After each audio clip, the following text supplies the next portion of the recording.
My name is Jessica. I'm on the local school council at Foreman High School, which is primarily students from the Belmont-Cragen neighborhood. Our students, just a little bit about them to put this into context before I get into this. They're 96% students of color. We have a higher percentage of students with disabilities than 2/3 of CPS schools. We have a higher percentage of students in temporary living situations than nearly half of schools, and a higher percentage of English language learners than 95%. I've been attending some of these budget meetings. I really appreciate them happening. What needs to be happening is, first of all, for them to be on an ongoing basis and not just over the course of a week in a moment of crisis.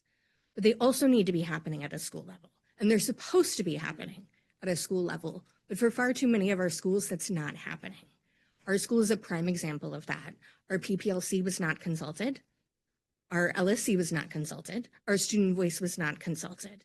When we got our budget proposal, only the principal and one other person on our entire LSC voted to support it. Yet that exact proposal somehow got approved through the network. We still haven't gotten all of the details of it, but I've been able to piece together most of it from the district website. Part of what this budget did is take our historically small classrooms, which are so important because of our specific student population, and increase them all to max capacity. We are sitting on You have 30 seconds remaining. We are sitting on hundreds of thousands of dollars in our internal accounts that our principal refuses to spend, which is not out of the ordinary for schools, despite the fact that we're supposed to spend 95% of those funds the year they're raised.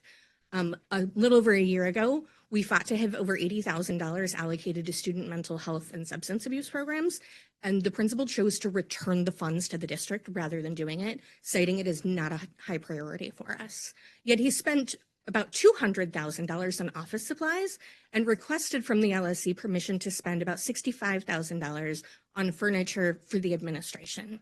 Please conclude your remarks. You know, we are not prioritizing students. We talk a lot about the need for more funding, which is true, but we also need to talk about our responsibility to be good stewards of the funding that we do have and the resources that we have. And especially when we Please conclude your remarks. This is for the kids. Local school council members join the LSCs as an act of love for our community. As James Baldwin said, the children are always ours, every single one. Please conclude your remarks. Thank you.